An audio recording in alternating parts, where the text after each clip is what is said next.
Every star you've ever seen is alive. Every single one. And you're about to watch them all die. If the entire age of starlight were compressed into one calendar year, right now it's noon on January 1st. The party just started. The universe has fuel left for 100 trillion more years. You're not in the middle of the story. You're in the opening scene.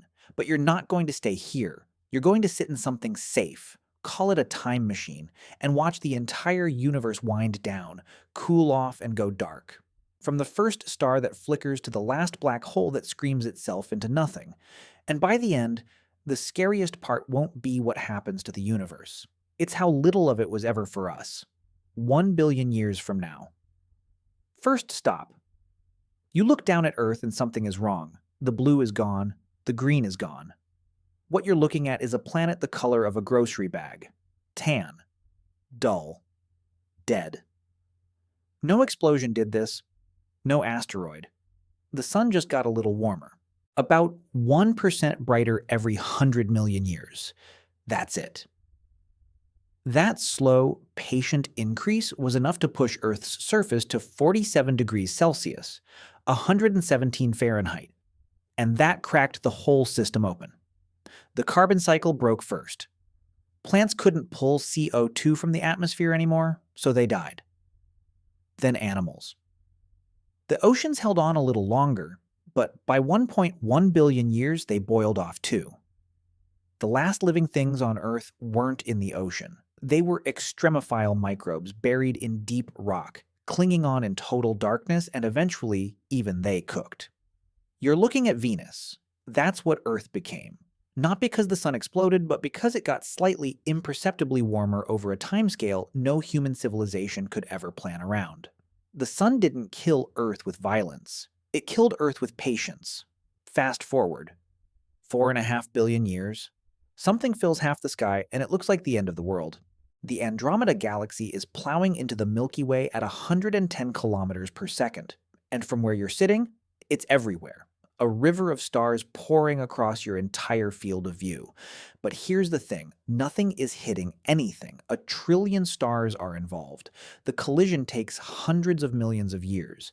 And the number of direct stellar impacts is essentially zero, because stars are so absurdly far apart that two galaxies can pass through each other like ghosts. It's gnats in a cathedral.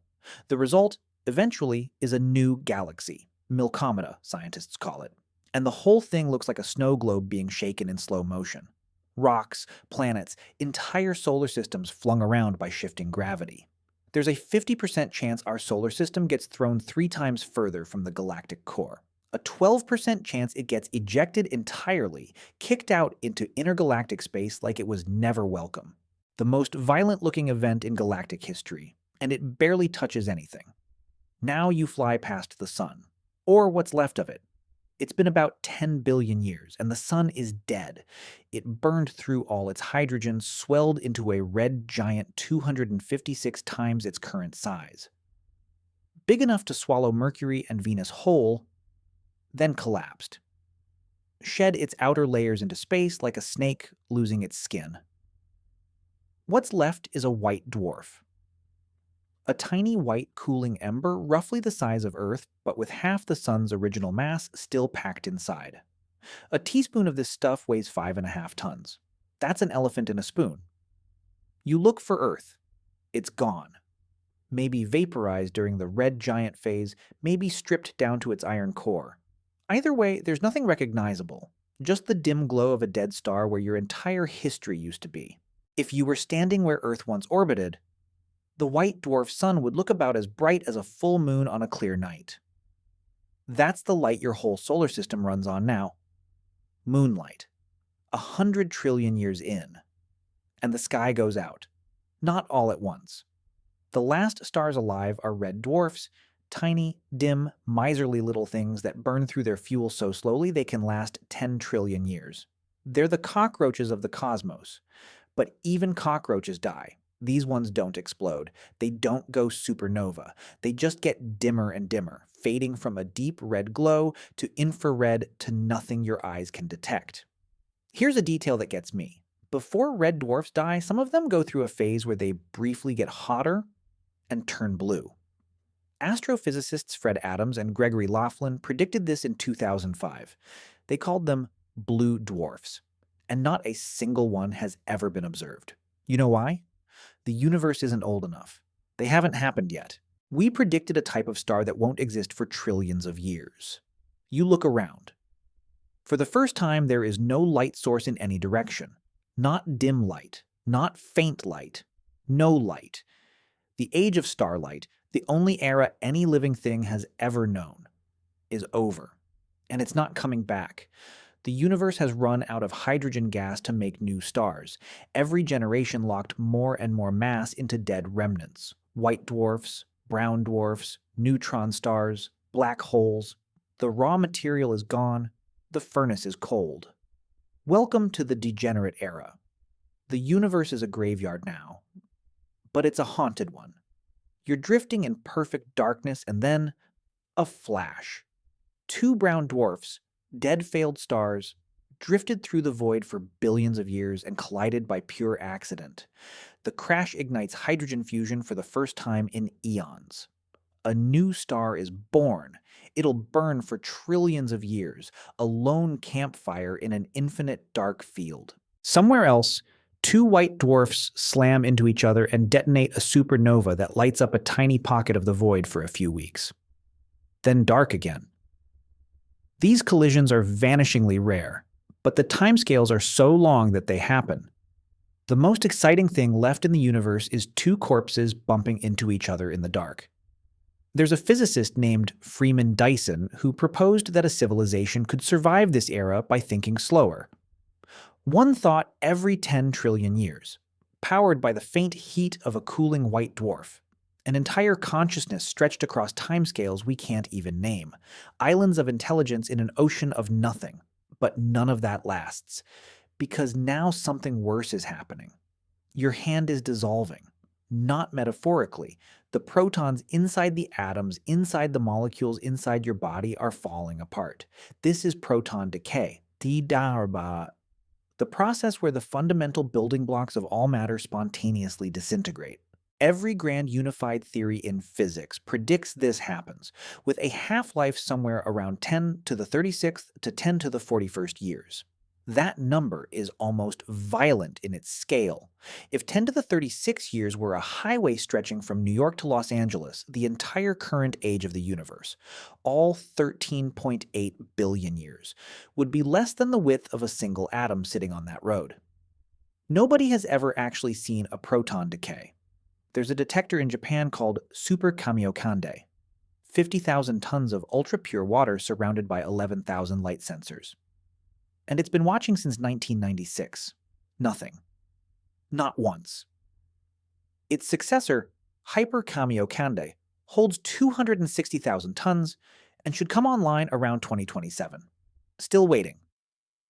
But if it happens, and most physicists think it does, then every white dwarf, every neutron star, every chunk of rock and iron drifting in the void begins to dissolve. White dwarfs dim from their faint glow to the brightness of a few light bulbs, then fade entirely.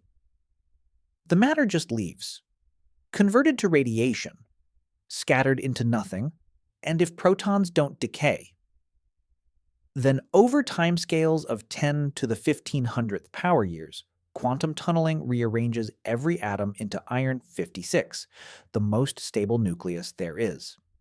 The element that kills stars by making fusion impossible becomes the last form matter ever takes. Cold iron spheres, drifting forever in the dark. This isn't things dying anymore.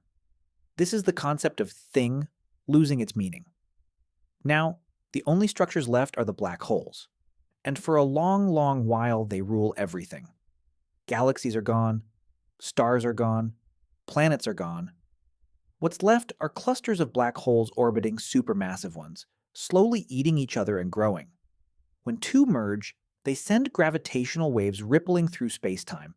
We detected these for the first time on September 14th, 2015, with LIGO. Scientists converted the signal to audio.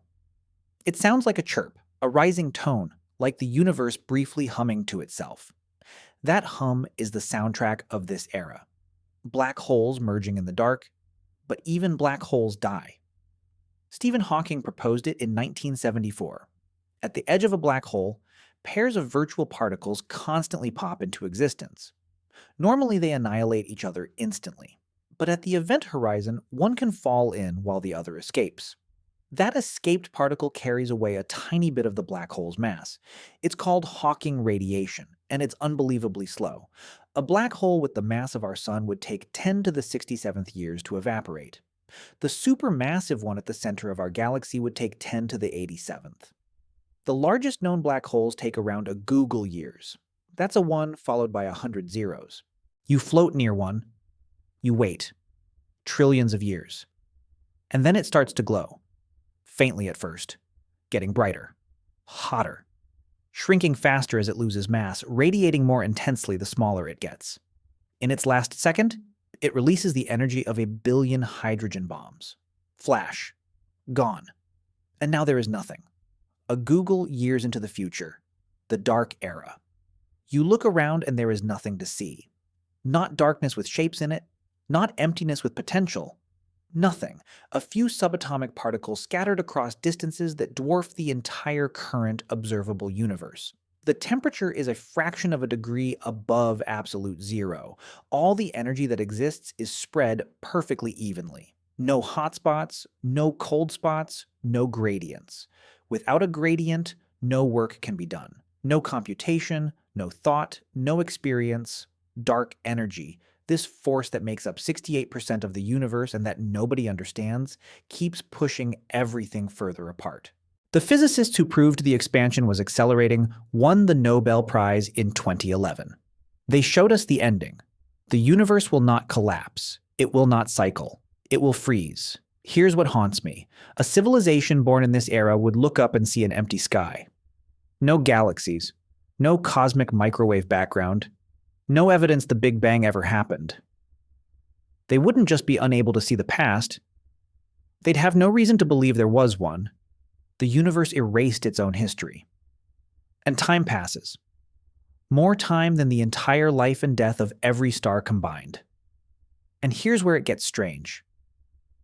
Given infinite time, random quantum fluctuations can assemble anything, including a conscious brain, complete with false memories of a life it never lived, appearing for a moment, then dissolving.